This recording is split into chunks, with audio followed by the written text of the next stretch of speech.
5-minute mystery. See if you can solve the case before the end of the program.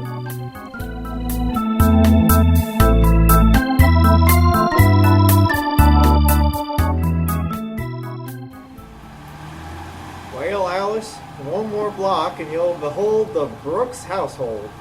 2 whole years, Jim. It just doesn't seem possible. It's been so long. You and Dorothy married and with a place of your own? It's true, all right. Only too bad you haven't taken advantage of the old Brooks hospitality sooner. Well, I'm here now, and I intend on having a perfectly wonderful time. Now, here we are. Oh, what a charming place this is. Dorothy's probably on needles and pins waiting for me to get you here. Darling, it's Jim. Here's Alice. Jim, look! What? Where? There on the living room floor, it's Dorothy! Dead!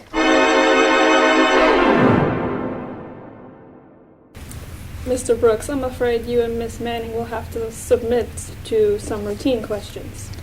I'll be happy to help any way I can, Inspector. Thank you, Miss Manning. Now, Mr. Brooks, while we're waiting for some information I phoned for, I want you to tell me exactly what happened this morning. There's nothing much to tell. Both my wife and I were quite excited, expecting Alice, that is, Miss Manning here, to visit us from Chicago. I was to wait until she called me at the office. And you were there all morning? Yes, until Miss Manning's train arrived and we came out here. I had written Miss Brooks to tell her that I would call Jim at the office as soon as I arrived. The train was an hour late. Maybe, if it had been here a little earlier, it may have prevented this. Well, that remains to be seen.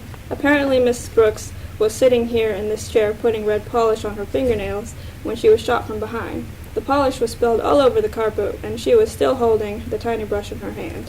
She must have recognized her attacker, and since she did not die instantly, she printed these 3 initials here on the floor with the polish. D-O-C. D-O-C? I wish we could tell whose initials she was trying to reveal. You're sure you wouldn't know anyone whose name would fit that? Positive. I can't. Oh.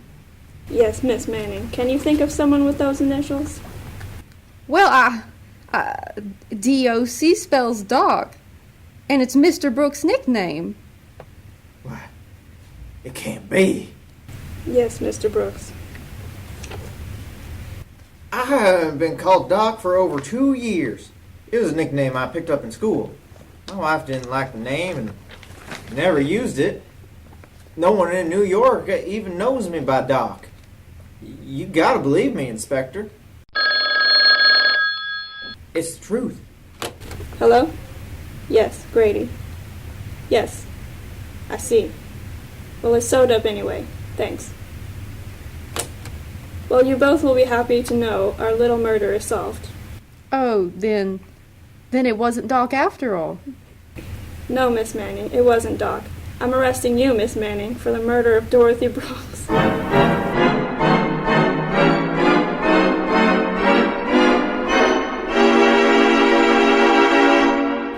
Why did the inspector arrest Miss Manning for the murder of Mrs. Brooks? In a moment, we'll hear. But first, this.